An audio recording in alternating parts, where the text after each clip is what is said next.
All right, it looks like we have a good amount of people in here, so I'm going to go ahead and get started. Hello, and thank you for joining us for this Education Transformation 2020 presentation, Teaching Social Justice in the Writing Composition Classroom, Rising Up. My name is Sydney Smith, and I'm an educational courseware representative here at Hawks Learning. Our speaker today is Professor Lisa Diehl of the University of North Georgia. Professor Lisa Diehl teaches English composition and literature classes at the University of North Georgia. She has earned a graduate diversity certificate from UNG and has spent over 5 years of teaching English composition.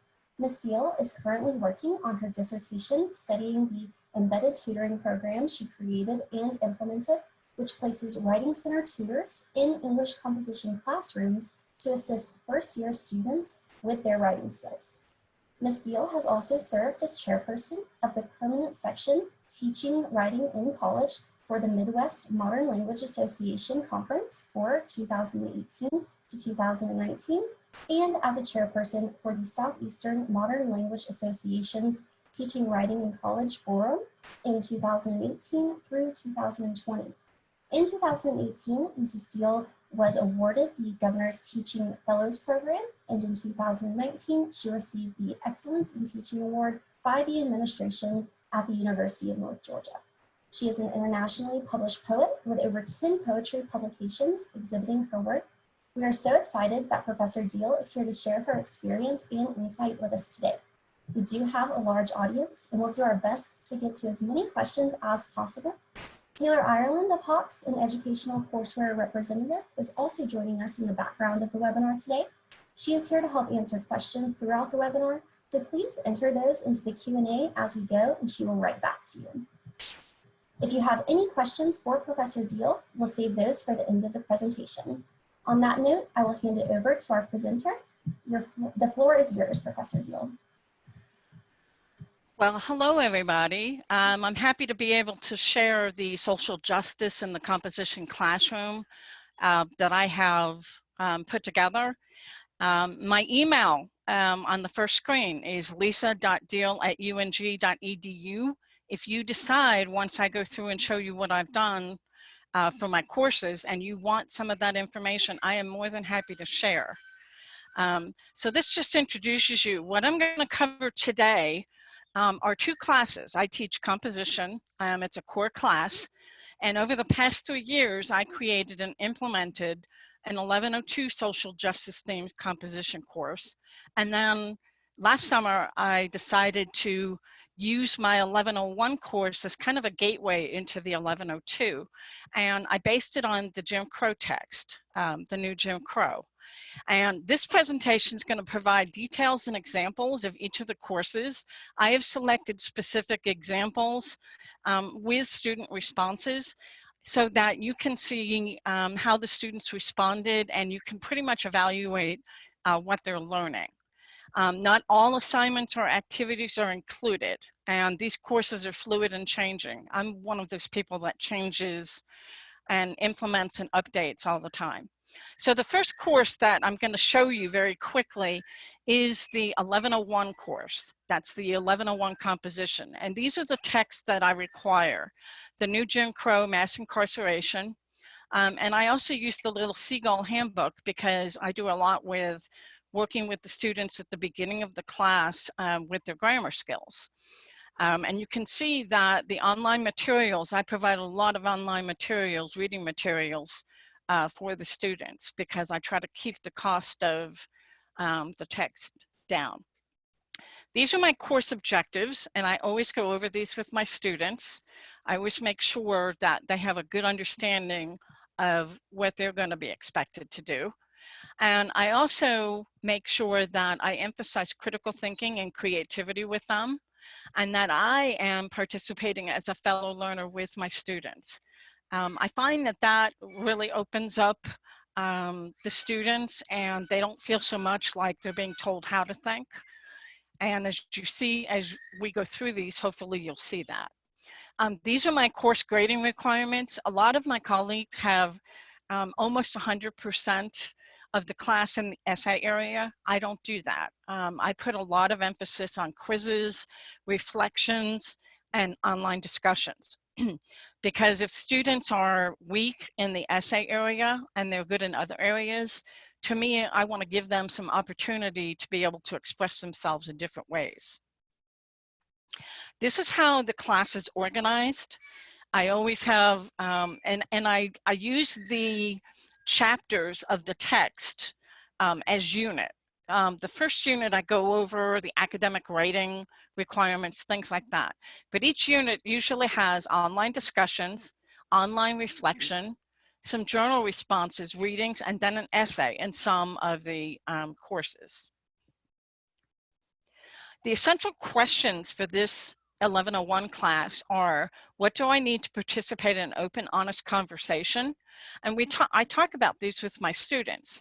I tell them that they might not be comfortable with some of the topics that we're going to talk about, but I also emphasize that when they are uncomfortable, that's when a lot of learning takes place. So you can see, I also make it specific on what we're going to be talking about, the stereotypes, the mass incarceration, and how they will apply some of the learning strategies that I give them to discussing these particular issues.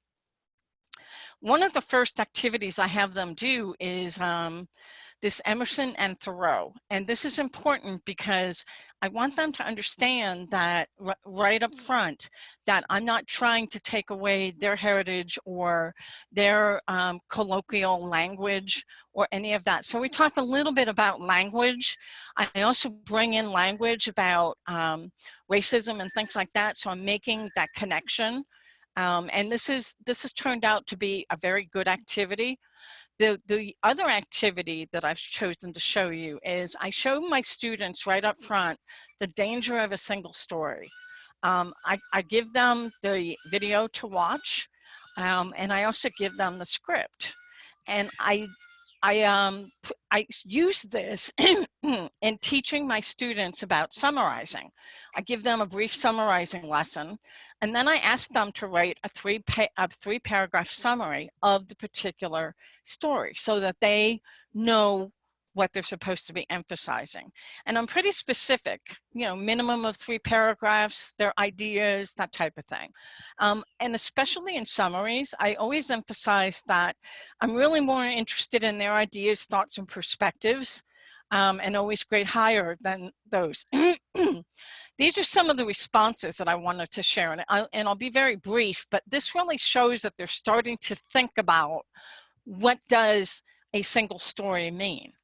And this person says that Diehl wants us to understand how important it is to have a grasp on a whole culture and not just a little chunk of it, and just assume that that is for everybody.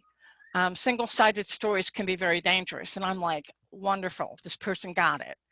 A lot of these are the thesis of Diehl boils down to the ideas that single stories create stereotypes. That's exactly what I want them to pick up from it, and I didn't have to tell them that. Another one is that this person also picked up stereotypes, and it's not necessarily malicious, but that it's human nature. So I'm building up to them being able to talk about issues like racism without feeling guilty about it. The next activity, and I highly recommend this for anybody that wants to teach this, there's a peanut butter and jelly racism video that I show to them, and they make the analogy that peanut butter and jelly it sounds crazy, but it really works out well. And it shows how some of the biases in our culture, we don't even realize. They're the underlying cultural biases that we've grown up with. And that the students really enjoy that. We read through some prejudice and stereotyping examples. I go through some of this, the main rules of stereotyping and bias. And then I introduce them to the concept of Jim Crow, and keep in mind that there's other activities in between what I'm showing you. We talk about who was Jim Crow because I want them to understand the history, and more specifically, understand why the title of the book is The New Jim Crow. I showed them a video, and I don't know if any of you are familiar with the What Would You Do, but there was a what would you do video of 3 different people. The first one was a young white male, and he was taking or stealing a bicycle that had been chained. And we watched the reaction of people in this park, and many people didn't question what he was doing. And then it came to a African-American young man. And right away you saw people, you saw a change in their attitude. You saw a change in their response to him. The automatic assumption that he was stealing the bike. And then they showed another part of it with a young white female. And she even has people come up to her and, you know, not question what she's doing, but actually ask to help her steal the bike. And so I used this as an opening to talk about what they thought was interesting in the video and how it connects to the whole concept of racism. And I was very pleased with a lot of the responses that I got, and students connected it to some of the readings that I had assigned in class, like Colorblind Racism talks about interviews where there was a survey to college students and how they felt about racism. This one student discussed about the one man, David Robb, calls the cops, then tries to take the thief's tools, and tries to get the hidden cameras to go after him. And they said this shows the significant impact of how race and stereotypes go into play as we live our daily lives. So these are the student responses that I was very pleased with, and they got it. They understand that, you know, I wanted to set up the precedent that we don't treat all people the same way and that we have underlying biases. And they picked it up on this, and they actually really enjoyed doing this activity.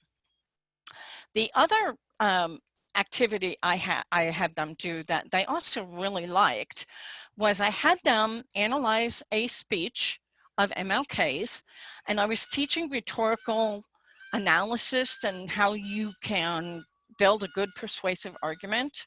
And so this goes over asking them to find 2 examples of ethos, 2 examples of pathos, logos, and then deciding whether they thought that what was the purpose of the speech, did it offer an argument, and is it persuasive? And so they had to be specific about the particular activities that they used. I must have messed it up here.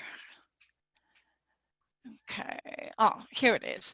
Here is the ethos responses they picked up, and they did the citations right, which pleased me a great deal. And they gave specific examples. For instance, logos. We must forever conduct our struggle on the high plane of dignity and discipline. What was the purpose of the speech? The main purpose of the speech was to give hope to the African Americans and remind them of the freedom from oppression. So I'm already starting to build their knowledge of how to build a persuasive argument. And I think MLK's speech is one of the best. I also gave them the opportunity to not only read the speech, but to listen to the speech, because I think it was important to understand the cadence and the language and the persuasive elements. Also to see the audience reaction too is very important. And they concluded that it does argue the speech does offer an argument. The speech provides reasons why segregation doesn't need to continue on. Dr. King also says everybody should have equal rights and opportunities. And so these are just some of the different the different responses that I got, which I thought was exceptional. I also ask my students to do a reflection, and this was I do this after every unit. This happened to have been a reflection on narrative writing, but I also brought in a lot of the readings of Dubois and a lot of the other different, some of the slave narratives that we read, just more of those biographical life where you can learn some life lessons. And so I give them specific concepts and ideas that they have to apply.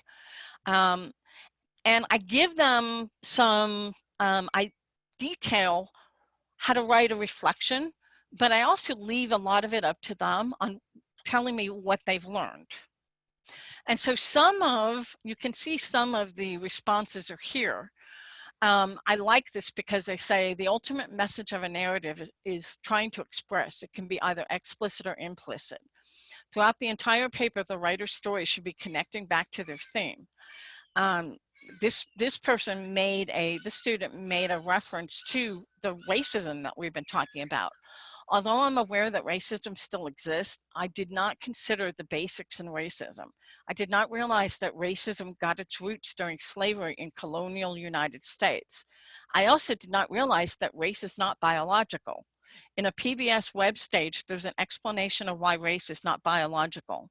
Race has no genetic basis. Not one characteristic, trait, or gene distinguishes all members of one so-called race from members of another race. So now this student has information, they have facts about the misunderstanding of race and how it's supposed to separate us. And now they understand that there really is no such thing as race. We're all connected. He goes on to say, even the word racism has the root word race in it. It is crazy to me that people are racist when actually there is no such thing. So I didn't have to tell the student this. By doing and thinking through the different concepts and ideas that were presented in this particular unit, he got it.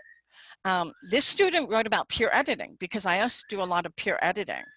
And they're they don't like it at first. They don't think that they have the ability to peer edit, but they do. And once they try it, they start to really like it because they're understanding now that they have an audience, which is one of the concepts that I try to teach them, that they don't write in isolation. This is a, let's see, whoops, sorry about that, folks. Let me go back. This was their final exam. And what I asked them to do was to tell me what they learned from the class. And it can't just be the I learned a lot. I specifically tell them that they have to write 200 words and they have to use specific examples from at least 2 different sources. Their essays, their lectures, the presentations, PowerPoints, readings, whatever it is. And I got some really good responses. This young man said that he ended up having a different understanding of affirmative action from doing the research essay that he had to do. He said, at first, I believed that affirmative action is too racially discriminatory to justify its outcome. He says, as I researched it, however, I began to formulate a more nuanced opinion about it. I now think that affirmative action needs to be reformed to be based on class. So this is an epiphany. This is what I love to see, and this is what I strive to see. The other student over here said, one such activity I believed helped improve my thinking skills in terms of writing was the activities based around the danger of a single story. The section that reverberated the most with me was the excerpt, when we reject the single story, when we realize that there is never a single story about any place, we regain a kind of paradise, which is very inspirational at face value, and I believe it when it is applied to situations such as a roommate stereotyping. The other thing that I forgot to mention with assigning the danger of a single story, I did that on purpose because it was coming from a woman who had been raised in Africa. She's African and dark-skinned, and I thought that this would send the message to students to not be so defensive about discussing race. And so I offered this to show that, hey, we all have misconceptions, we all have biases, and we all have stereotypes. And I was hoping it would be well received. And as you can see, students learned from that example. Getting into the English 1102, I used the 1101 to discuss racism in general. And what in this class I do is we go more specific. We discuss racism, prejudice, white privilege, all those different social justice aspects. And so this gives you a little idea of how I guide them, what the introduction is, how I'm presenting it to them. And one of the most important things that I present to them is that reading and writing are political acts. So we talk about that. Why is reading and writing political? And it's called rising up reading. It's reading that challenges and that organizes for a better world.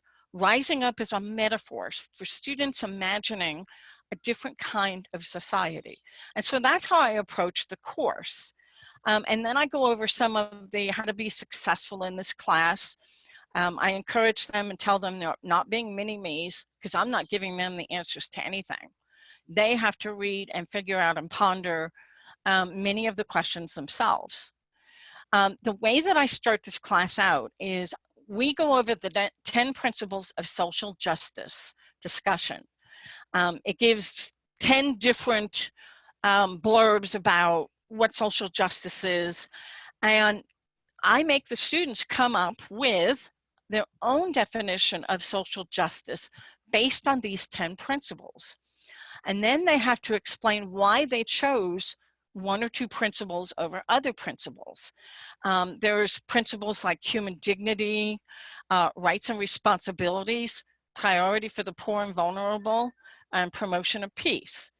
And the definitions that they have come up with is excellent.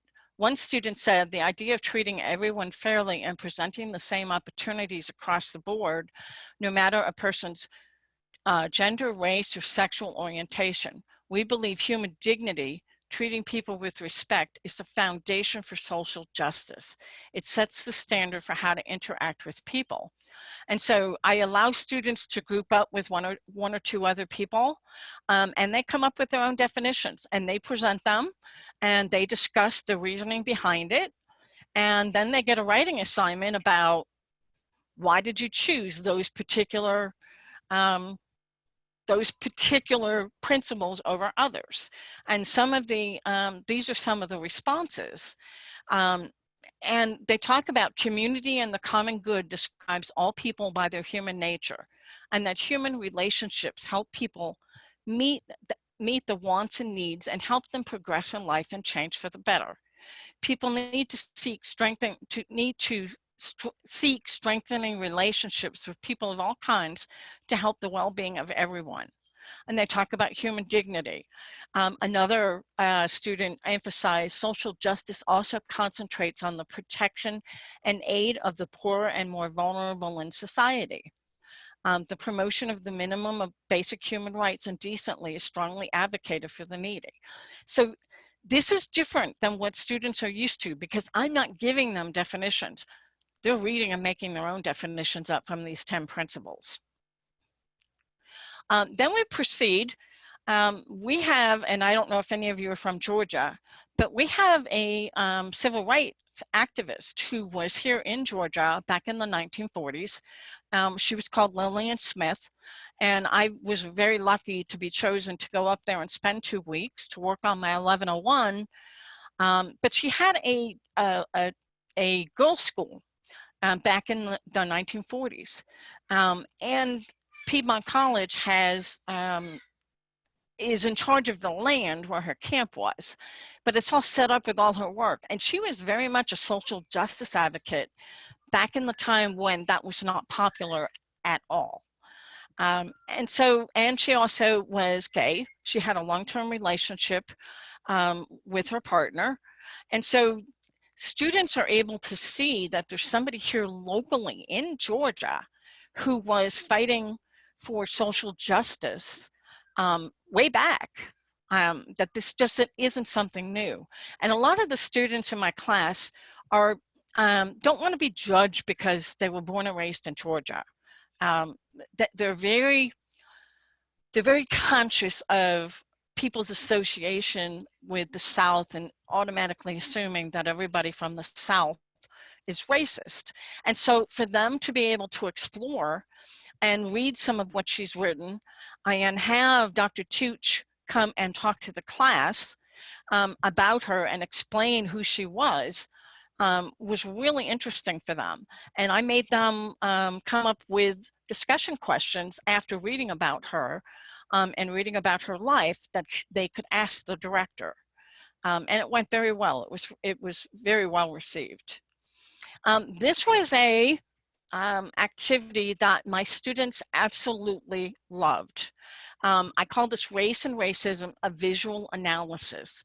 If you look on the left-hand side, you'll see some of the videos that I chose, or the visuals I chose. And I wanted to introduce them to photographs because so much of what we see today is so visual.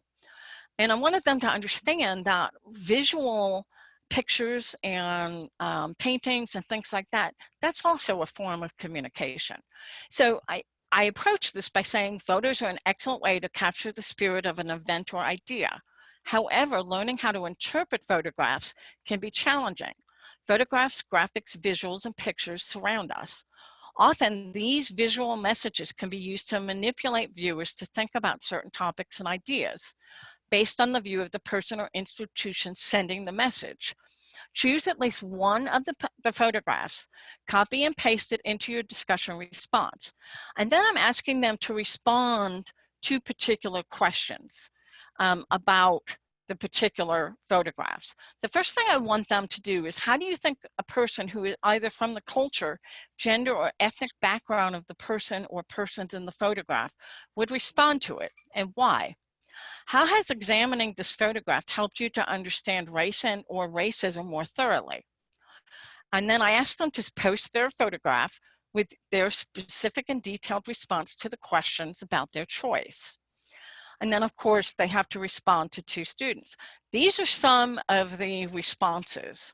And all of these students responded to this young man's photo. It says, in this image, I see the man holding the would-be affected by what happened to him. Based on how he looks, the man who introduced him for his speech just gave him the last name Garcia instead of his actual last name because he is a Latino. This image shows how quickly people are to judge others based on the look and how they use stereotypes to categorize people. And this student, I was excited, used some of the vocabulary I had taught them. The denotive meaning in this photo is that the person who was introducing him labeled him as a certain name. People are quick to label others because of how they look when they should really try to understand that person. And this person said, I feel that other Latinos, whether they're male or females, would be upset with what is portrayed in the photo. And the next one, obviously we can see that the picture is of a young lady.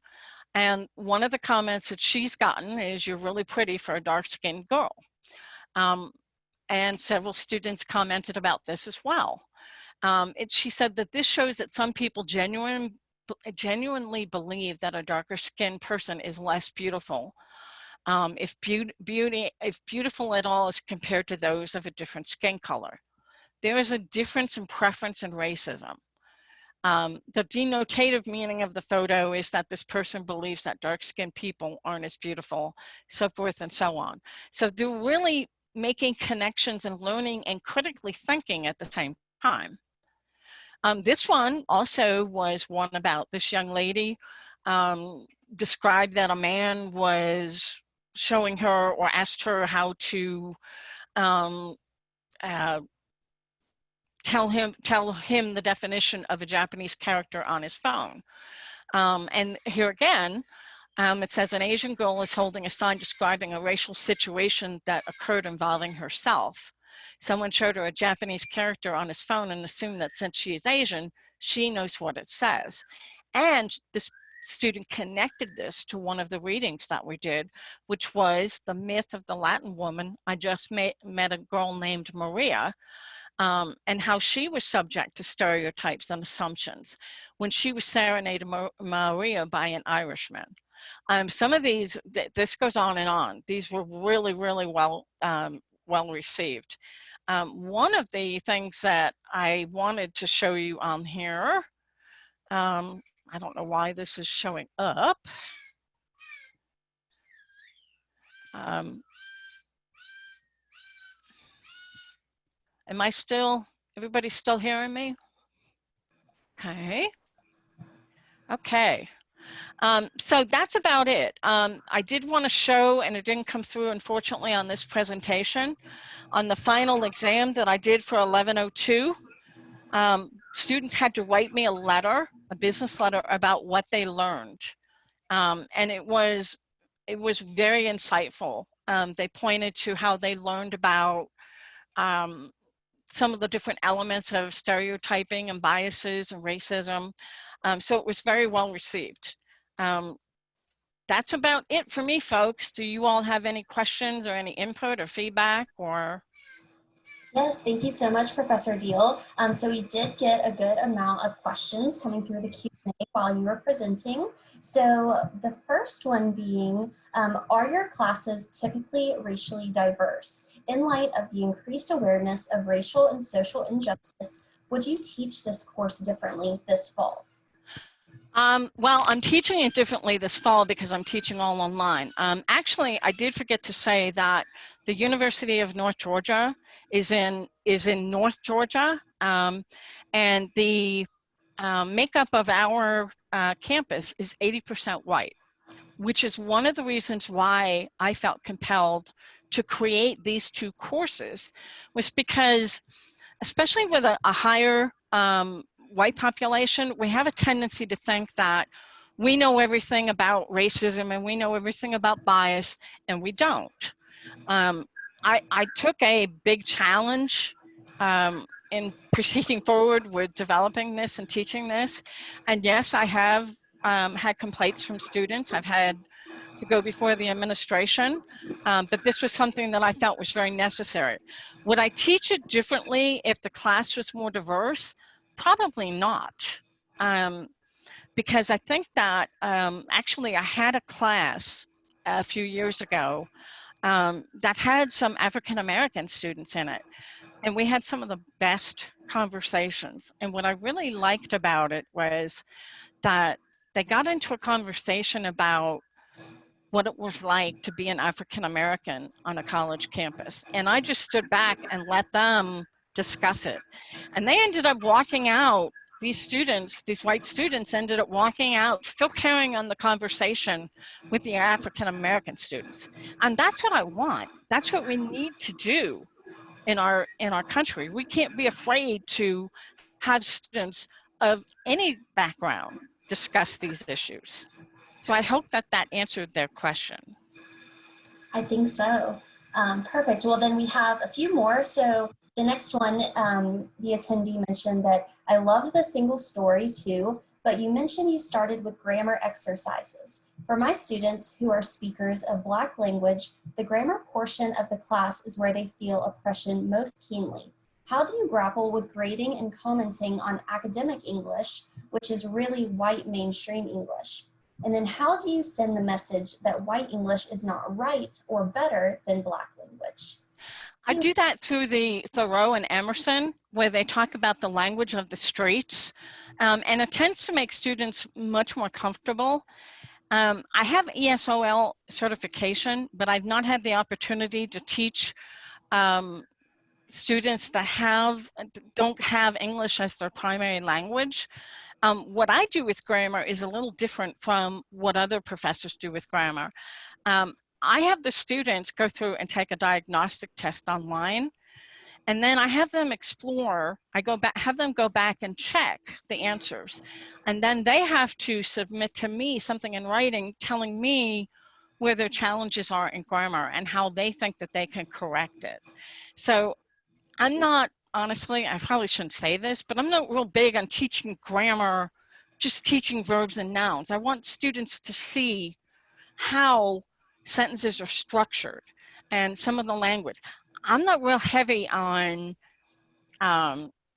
grammar. I'm more concerned with the content, because I figure students have the tools that will help them with grammar and will help them with spelling. But being able to put thoughts and words down on paper are one of the areas that I see students struggle with the most. So I don't teach grammar as a standalone type of lesson. Perfect. And then one attendee asked, what is the online diagnostic test called that you currently use, if you don't mind sharing that? Is that something you create yourself? Is that the grammar? They talking about the grammar? Yes, the online diagnostic test. I can't remember off the top of my head, but I can certainly send it to whoever is interested in it. Okay. And it's a tough one. But they have a lot of fun with it. What I usually do is in the class, I let them go into groups with that diagnostic test, and whoever completes the most questions, once we go through it and they figure out what the right and wrong answers are, they get 2 points towards a future essay that they can add to that. So it really is kind of fun to see them get excited about doing a grammar test. But yeah, I'm happy to share that with anybody. Perfect. We have a couple more, I believe, that came in. And just so everyone knows, we will be sure to send out a recording of this presentation along with the PowerPoint slides. But one instructor asked, what is the reading level of most of the students you teach? I work with students who struggle to read college level texts.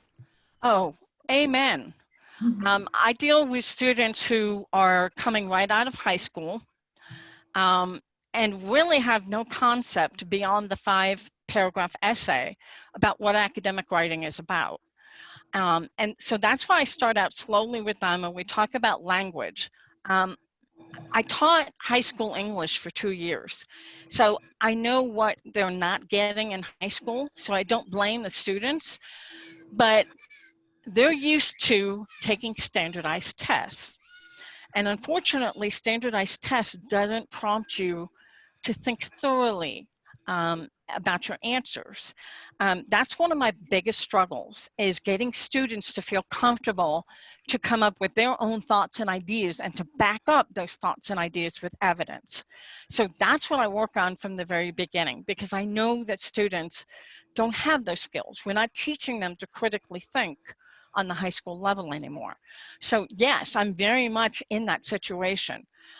What I do is when they respond in discussions, I'll come back to them and I'm slowly working about, well, why do you feel that way about this particular issue? Tell me why. Where'd you get this information from? So they're slowly starting to learn that if they're not concise and they're not specific, Mrs. Diehl's going to make them come back and do more and more and more work. So they're slowly learning that, okay, well, if I feel this way, I have to figure out why. Why did I come to this particular thought about affirmative action? Why do I feel this way about racism? Why do I feel that white privilege doesn't exist? And so through the readings that I do in class, and they get all sides of the story, by the way, because I don't tell them how to feel. And they ask me all the time, well, how do you feel about this issue, Mrs. Diehl? And I tell them, I'm an old lady. I have very firm opinions and thoughts. I have them well developed, but I'm not going to tell you how I think about things. I want you to tell me how you think about things. And so automatically it takes away that, oh, there's a right or wrong answer, because clearly with social justice issues, there really aren't. And so that's how I approach it with them. I know automatically coming in after teaching freshmen for 10 years that I'm going to have some struggles. And it's not that they're smart and it's not that they don't know how to do it. It's that nobody has ever given them the permission to state and think about why they think the way that they do. And so hopefully by the time they get done with my 1101 class, they realize that, hey, I can have opinions different from other people. And now when somebody asks me why I feel the way I do about this particular topic, I'm going to be able to tell them. And let me just say, some of the best essays that I have read in these classes are issues I totally disagree with, but the students did awesome in their research and in their objective viewpoint of their research and developing a persuasive argument. Great. We also have Professor Woods asked, I teach at an HBCU, so my classes are usually about 95% African American. However, I am a white teacher. Although I enjoy introducing these topics in the classroom, I sometimes meet resistance. Oh, it got taken away. Hold on one second. Okay, she sometimes meets resistance because my students aren't always comfortable discussing race with a white teacher. What are some strategies you would suggest for overcoming this in the classroom? Well, I probably would ask them, first of all, to describe what race is. I think that they could probably do that in a small groups. I have not, unfortunately, been able to teach this in front of a very diverse group. I hope I do one day. I noticed the reaction of the African American students that were in my class when groups came up with their definitions or with what they thought about a particular thought or idea. Some of the African American students would be shaking their head and saying, you have no clue. I also wonder if maybe some role playing might help, where you give students different scenarios and say, okay, this is your role and this is your role, and see how you can come together. One of the activities I did in the past, which was about immigration, I asked students to write a paragraph about what they felt about immigration. And then I gave them a role to play, and it was totally opposite of how they felt about immigration. So they had to go and take a role that was totally opposite of them. And the students moaned and groaned about it, and they didn't like it, and oh, boo-hoo-hoo. But I'll tell you what, the best responses came from that. They said, I didn't realize that there's so many sides to this issue. The other thing you might want to do is present the issue and say, how would you talk to somebody else? Or how would you present this particular issue, race or racism or whatever, to somebody else? Write down what you think you would do, or do a presentation about what you think you would do. I think all of those are really, really good ways to approach that particular subject. It's going to take some experimenting, and throw it back in the students' lap. Ask them what they want to talk about in reference to race or racism. That's always a good way to start it out as well. All right, we also have a question from Professor Chambers. Is there ever a conversation using political language? For example, there are moderates and conservatives who have opinions about social justice, but feel economics ought to be emphasized over identity. Has that ever come up? Do conservative students identify themselves that way and want to talk about that? We have a unique population at my college. We have military cadets who live on campus.